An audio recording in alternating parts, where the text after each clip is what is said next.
I want to start with something that might sound a little uncomfortable, but stay with me because it matters. Almost everything you've been told about being ready for retirement was designed to do one thing: to make you feel calm. And feeling calm is a wonderful thing. The problem is that feeling calm and actually being secure are not always the same thing, and the gap between them is where a lot of good people quietly get hurt. So let me ask you a few gentle questions. When your advisor showed you that plan, the clean number, the reassuring success rate, did anyone ever sit down and explain what your life would actually feel like inside that number? Did anyone tell you how much you'd really be free to spend in your healthiest, most active years? Because here's what I've learned after years of looking at this. There are 5 specific lies that even smart, careful, well-prepared people still believe about retirement. And each one is quietly doing a little damage, not someday, but right now. The good news is that by the end of our time together today, you'll know exactly what these 5 lies are, and more importantly, you'll know what to believe instead. Before we dive in, if you're over 50 and you really want to get this part of your life right, go ahead and subscribe. This channel is for people who'd rather understand their future than simply hope for the best. Now, let's get started. I'm going to walk you through these 5 lies the same way I'd explain them to my own family around the kitchen table. No confusing jargon, just the truth, the research behind it, and one simple thing you can do about each one. And I'll be honest with you, they get a little heavier as we go, because the last one is the lie that almost nobody is willing to say out loud. Let's begin with lie number 1. The belief that you need one specific magic number to retire comfortably. You've heard this your whole life, haven't you? $1 million, $1.5 million, $2 million. Whatever the figure happens to be, it sits there in your mind like a finish line, and until you cross it, you feel like you're falling behind. And it makes complete sense that you'd feel that way, because every magazine cover, every online calculator, and so many well-meaning advisors take your entire future and shrink it down into one tidy little number. It feels scientific, it feels safe, and a single number is easy to chase. But here's the truth, and the research on this is really quite clear. Your retirement spending isn't a number at all, it's a curve. A respected researcher named David Blanchett studied how real retirees actually spend their money, and he found a pattern he calls the retirement spending smile. What he discovered is that people don't spend the same steady, inflation-adjusted amount year after year. They tend to spend more in the early active years, then naturally ease off through the middle years. That magic number quietly assumes you'll spend just as much at 85 as you do at 65, and real life simply doesn't work that way. So that number you've been chasing isn't really financial science. It's closer to marketing. So here's your first small win, something you can use this very week. Instead of asking yourself, do I have enough? Try asking a much better question. What does my spending actually need to look like in year 1, in year 10, and in year 20? 3 gentle numbers instead of one scary one. The moment you start mapping your real curve, that intimidating finish line stops running your life. Now, that first lie is a common one. Almost everyone believes it at some point. But the next one is different because it's quietly built into the very foundation of your plan, and most people have never once stopped to question it.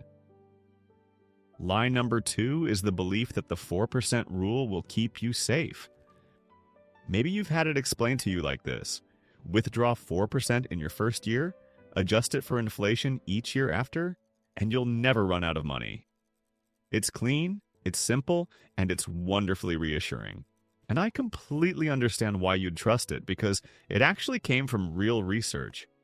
Back in the 90s, a thoughtful planner named William Bengen ran the numbers, and for its time, that 4% figure was genuinely groundbreaking.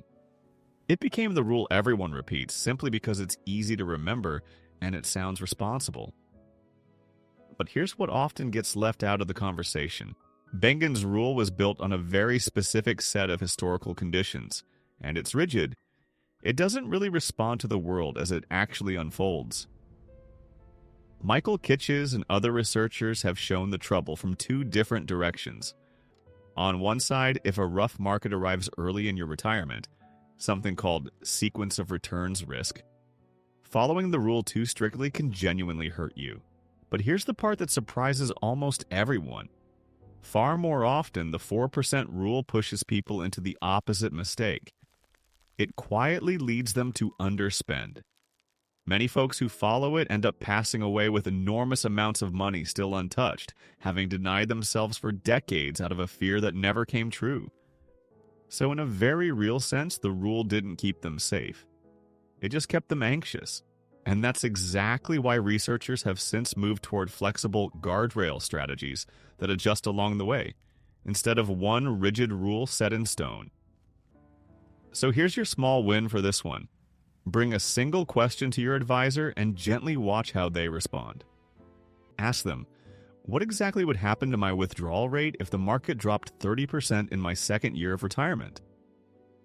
If they can walk you through a clear, planned-out adjustment, that's a wonderful sign. But if they simply reassure you and move the conversation along, you've just learned something quietly important about your plan. Now, if those first two gave you something to think about, take a gentle breath. Because lie number 3 is the one that gives so many people a comforting sense of security right up until the moment it really matters. Lie number 3 is the belief that a 90% success rate means you're going to be just fine. You've probably seen it, that reassuring green number sitting at the top of your plan. 90%, maybe 95%. And you let out a little sigh of relief because 90% feels like an A. It feels like permission to go and live your life. And honestly, it makes perfect sense that you'd read it that way, because everywhere else in life, a high percentage means you're safe. Why would your retirement plan be any different? Your advisor presents it, you trust it, and you move forward feeling good. But here's the truth that almost nobody takes the time to explain. That percentage actually tells you very little about what those years will feel like to live. Think of it this way. A success rate is really just a pass or fail score spread across hundreds of imaginary versions of your future.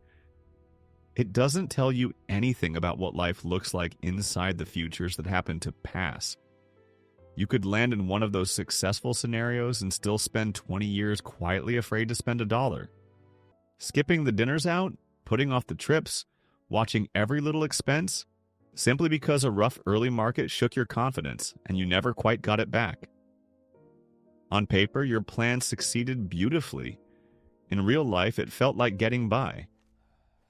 David Blanchett's research points to exactly this idea. Not all successes are the same, and not every shortfall is a catastrophe. That one tidy number quietly hides the entire human experience behind it. And here's a comparison that tends to wake people up.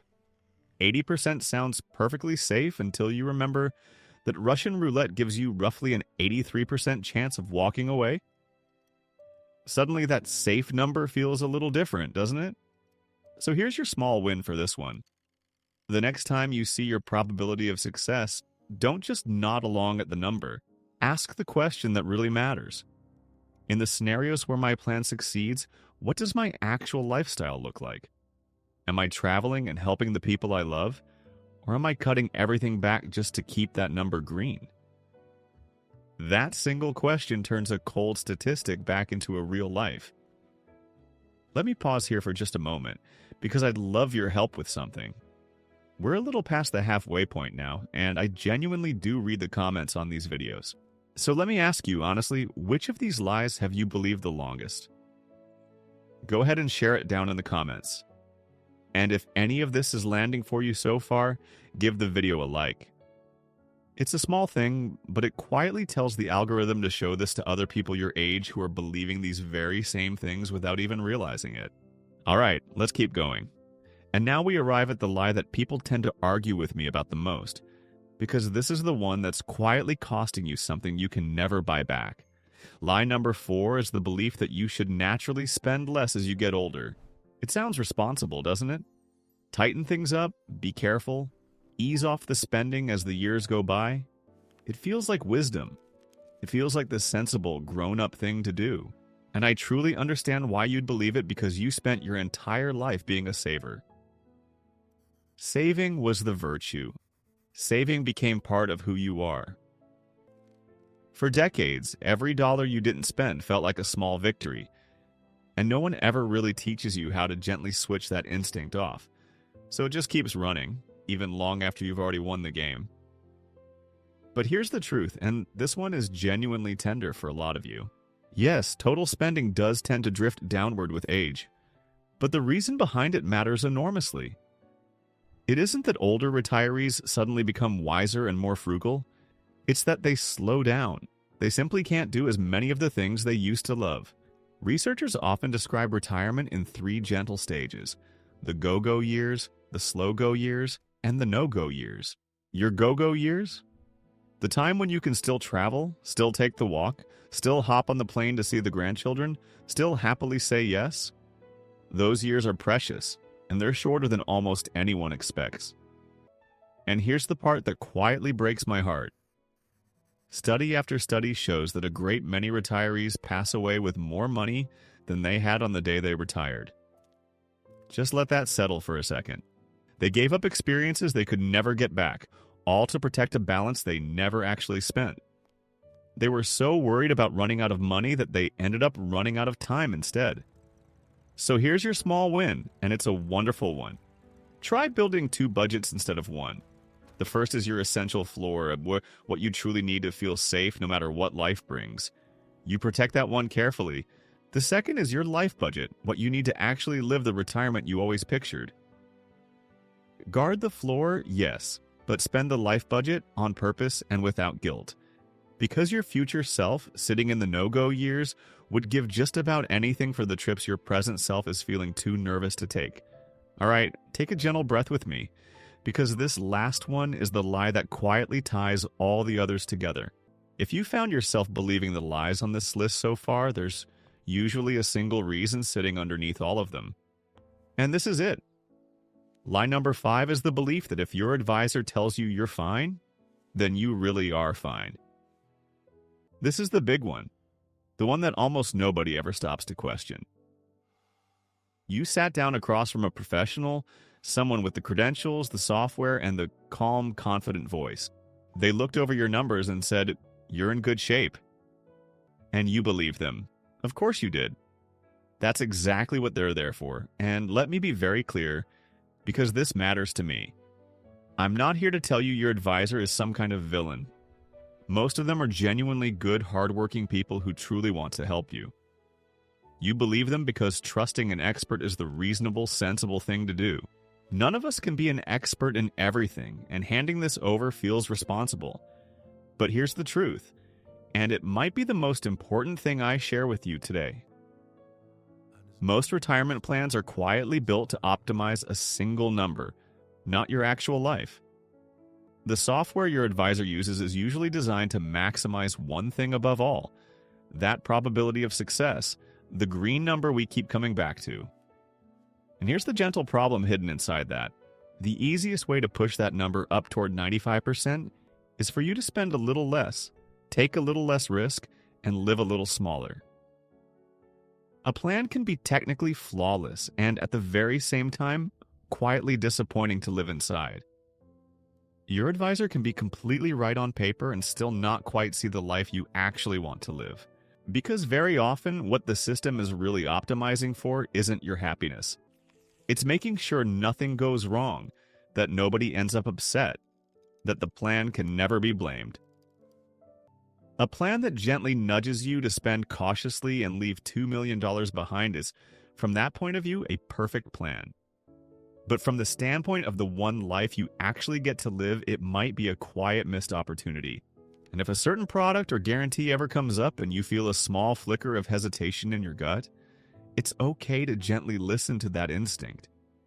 Not because anyone's lying to you, but simply because their definition of fine and yours might not be the same thing at all.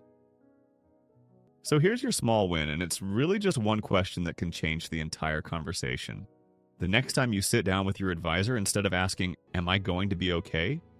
try asking this instead. In this plan, what kind of life am I actually living?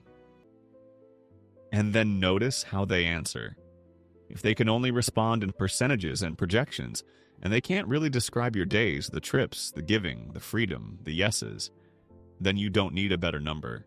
You need a different kind of conversation, so let's step back together for a moment, because I'd love for you to see what's really been happening here. Every single one of these lies shares the same root. Each of them quietly trades your one real, irreplaceable life for the simple feeling of being safe. The magic number, the 4% rule, the success rate, the spendless instinct, the blind trust. None of them are wicked, they're just comfortable. They let us gently sidestep a harder, more honest question. And here it is. The biggest lie of all isn't even on this list. The biggest lie is the quiet one we tell ourselves. That there's still plenty of time to sort all of this out later. That we'll start really living once the number is a little higher, once the market settles down, once we feel just a bit more sure. But your go-go years don't wait for you to feel sure. Your health doesn't check your account balance before it decides to change. There isn't a guaranteed later waiting patiently for any of us. There's really only this: what you understand right now and what you choose to do with it. And right now, you understand more than you did 15 minutes ago. You can see the difference between a plan that merely survives and a life that's truly lived. You can feel the difference between simply feeling safe and actually being free. So please don't just close this video and quietly go back to chasing a number. Go and ask the real question. Map your real curve. Spend your life budget. Have the braver, more honest conversation. Because the most expensive thing any of us will ever own is the retirement we were too afraid to actually live. If even one of these 5 touched something real for you, I'd love for you to do 2 quick things. First, tell me down in the comments. Which lie hit you the hardest? I read every single one, and your answers genuinely shape what I make next. And second, give the video a like, because it helps these ideas reach someone else who really needs to hear them while there's still time to change course. And please don't stop here. The video showing up on your screen right now goes one gentle layer deeper into how to actually build the kind of retirement these lies have been quietly stealing from you. Go ahead and watch that one next. I'll see you over there.